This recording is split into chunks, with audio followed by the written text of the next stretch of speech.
Chief justice हमारी red line है, ये याद रख लें। ये कोई सोचे समझी बात नहीं है, ये अदालतें हमारी रेड लाइन है। हमें याद है जब लॉयर मूवमेंट की शुरू की थी तो हमने कहा था आंखें निकाल देंगे जो हमारी अदालतों की तरफ देखेगा। अब भी सुन लें, आंखें निकाल देंगे उनकी जो हमारी अदालतों की तरफ देखेगा, जो हमारे चीफ जस्टिस की तरफ देखेगा। ये हक को बातिल की जंग है। और खुशी सबसे बड़ी इस बात की है कि ख्वाजा अहमद तारक रहीम साहब, जनाब सरदार खुसा साहब और एतजाज एहसन साहब, ये बेड़ा आज इन लोगों के जिम्मे जाता है जो प्रोफेशनल लोग हैं। यानी ये कोई सियासी एजेंडा नहीं है, ये प्रोफेशनल लोग हैं जो प्रोफेशन के साथ जिन्होंने अपनी एक जिंदगी गुजारी है। मैं तो जब इनसे मिला, इनकी तकलीफ और दुख देख के इस अदलिया के लिए इन्होंने जो जद्दोजहद की है, मैं तो वो नारा नहीं भूलता, चीफ जस्टिस हमारी रेड लाइन है। ये याद रख लें, ये कोई सोचे समझी बात नहीं है, ये अदालतें हमारी रेड लाइन है। हमें याद है जब लॉयर मूवमेंट की शुरू की थी तो हमने कहा था आंखें निकाल देंगे जो हमारी अदालतों की तरफ देखेगा। अब भी सुन लें, आंखें निकाल देंगे उनकी जो हमारी अदालतों की तरफ देखेगा, जो हमारे चीफ जस्टिस की तरफ देखेगा। ये हक को बातिल की जंग है। याद रखिएगा, अगर ये अदालतें हैं तो हम हैं। ये अदालतों की वजह से हमारी पहचान है। इन अदालतों ने इस मुल्क को सही सिमत पे लाना है। ये चंद सियासतदान जो एक एजेंडे के तहत बाकायदा अदालतों में तकसीम चाहते हैं, वो तकसीम नहीं हो सकती है। हम जैसे लोगों को रोकने की कोशिश की, वो भूल गए हैं कि हम अपनी अदलिया के साथ खड़े हैं, आईने पाकिस्तान के साथ खड़े हैं। इतने बुज़दिल हैं कि भाई बम धमाके करने सामने खड़े हैं, सामने आकर वार करो। और ये याद रख लें, ये जद्दोजहद जारी रहनी है। ये बुनियाद इन तीन सीनियर्स ने रख दी है और हम इनके पीछे खड़े हैं एक सिपाही की तरह। हम एक सिपाही की तरह ये किरदार अदा करेंगे और इनके शाना बशाना चलेंगे और इंशाअल्लाह जीत हमारी होनी है। हम मुल्क बचाने चले हैं, आओ हमारे साथ चलो। मैं ये बताना चाहता हूं कि supreme court bar rule of law और सुप्रीमेसी ऑफ कॉन्स्टिट्यूशन के साथ खड़ी है। लेकिन इसके साथ साथ मैं आपको एक और बात बताना चाहता हूं, जब सुमो मोटो 1 2023 हुआ तो उसमें सदर सुप्रीम कोर्ट बार को नोटिस हुआ कि वो पेश हो, मगर हमारे कुछ दोस्त मेंबरान ने उसमें ऑब्जेक्शन दिया और उन्होंने कहा कि पिछले सदर एहसन मून साहब इसमें पेश होंगे। इसके बावजूद हम उसमें पेश हुए और पाकिस्तान बार काउंसिल ने आज मुझे सेक्रेटरी को और एडिशनल सेक्रेटरी को नोटिस कर दिया है कि क्यों ना आप दोनों का लाइसेंस कैंसिल कर दिया जाए, जिसका हम आज जवाब देना है हमने।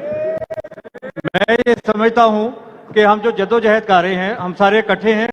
और आपने ये भी देखा है कि कुछ लोगों के घरों पे बम फेंके जा रहे हैं, कुछ लोगों पे को शो कॉज दिया जा रहा है। इसमें हमें इकट्ठे होकर जद्दोजहद करनी होगी। हम 2009 में भी जब अदलिया बहाली की तहरीक चल रही थी तब भी सारे इकट्ठे थे और मुझे ये इजाज़त हासिल है कि मैं उस वक्त भी लाहौर हाई कोर्ट का सेक्रेटरी था और आज मैं सुप्रीम कोर्ट का सेक्रेटरी हूँ।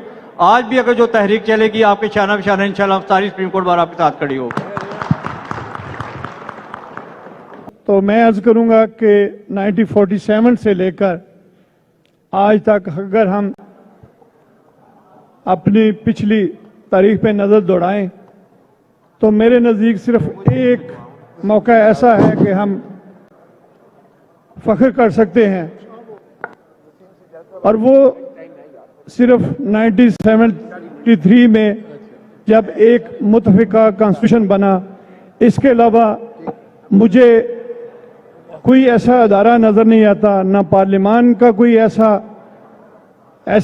खिदमत कोई ऐसी मुझे नजर आती है जिस पे मैं फख्र करूं, ना बदकिस्मती से एग्जेक्टिव में कोई ऐसी कोई खिदमत है जिस पे फख्र कर सकूं, ना हमारी फौज पे हम फख्र कर सकते हैं कि उसने कोई ऐसी खिदमत की हो, और ना ही बदकिस्मती से हमारी अदलिया ने कोई ऐसे फैसला जाद किए हों जिस पर मैं कोई फख्र कर सकूं।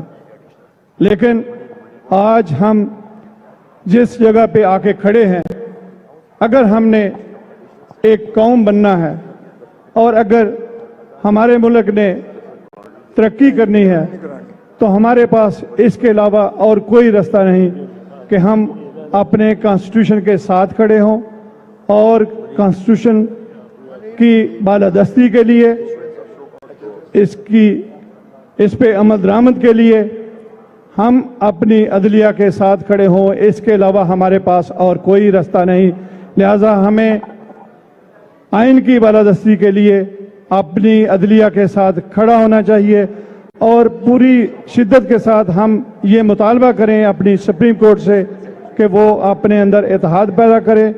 और इसके साथ मैं सुप्रीम कोर्ट बार के प्रेसिडेंट साहब ने जो तजवीज़ दी है, मेरी रिक्वेस्ट होगी कि उस तजवीज़ को ज़रूर सीरियसली लिया जाए कि हम अगर यहाँ से एक मैसेज दें कि हम तमाम पॉलिटिकल पार्टीज़ में कोई डायलॉग के लिए सहूलत पैदा कर सकें तो हमें ज़रूर करनी चाहिए। बहुत शुक्रिया जी, थैंक यू वेरी मच। बहुत मेहरबानी जी। मुनीर भट्टी साहब, चूंकि इस तरफ आना है माइक, अगली गोविंदर साहब जी। मुनीर भट्टी साहब, फिर आप तो वैसे ही बहुत ही, मुनीर भट्टी साहब आप तो वैसे ही बहुत मुख्तसर किया करते हैं, बड़ी मेहरबानी। बिस्मिल्लाहिर्रहमानिर्रहीम। मेरे तमाम सीनियर दोस्त वकला भाइयों ने बहुत तफसील में बात कर ली है। मुख्तसरन अर्ज ये है कि अब इसका एक जो अलामिया जारी करना है और उसके बाद फर्दर क्या एक्शन होना चाहिए, ये जो हमारे सीनियर बैठे हैं जिन्होंने ये इतनी मेहनत की है वो इसको भी शॉर्ट डाउन कर लें। और एक मैं थोड़ा सा ऐड करना चाहता हूँ, क्योंकि बार बार हर एक चीज़ के ये दुरुस्त है कि हम सुप्रीम कोर्ट के साथ खड़े हैं, लॉ के साथ खड़े हैं, कॉन्स्टिट्यूशन के साथ खड़े हैं। एक चीज़ थोड़ी सी अगर और कंडेम की जाए कि ये जो पॉलिटिकल तरीके से किसी के घर बम, किसी का लाइसेंस कैंसिल का नोटिस और किसी पर 160 पर्चे, किसी पर 20 पर्चे, इसको भी कंडेम करना चाहिए कि ये पता होना चाहिए मौजूदा हुक्मरानों को कि कभी वो भी एक्स होंगे और कभी जो एक्स थे वो भी कभी हुक्मरान हो सकते हैं। Thank you very much. Khilji साहब, एक शेर जो आपने फरमाइश की, आप शेर वैसे ही पढ़ दें बगैर माइक के। करने आवाज इसकी आएगी। वो एक दफा कसूरी साहब को किसी ने कहा, उन्होंने कहा जी मैं कराची जा रहा हूं सर। उन्होंने लाहौर में चीफ जस्टिस को कहा मैं कराची जा रहा हूं। उन्होंने कहा never mind, you speak from Karachi and we hear you here. तो खिलजी साहब यहाँ बात करेंगे, सब सुन लें। बिस्मिल्लाहिर्रहमानिर्रहीम। मैं इस मजलिस के शुरका के लिए अल्लामा इकबाल का बड़ा फिक्र अंगेज शेर पेश करना चाहता हूँ। इरशाद। अल्लामा फरमाते हैं, उसकी तकदीर में महकूमी और मजलूमी है, उसकी तकदीर में महकूमी और मजलूमी है। कौम जो कर न सकी अपनी खुदी से इंसाफ, फितरत अफराज से अगमाज तो कर लेती है लेकिन करती नहीं मिल्लत के गुनाहों को माफ।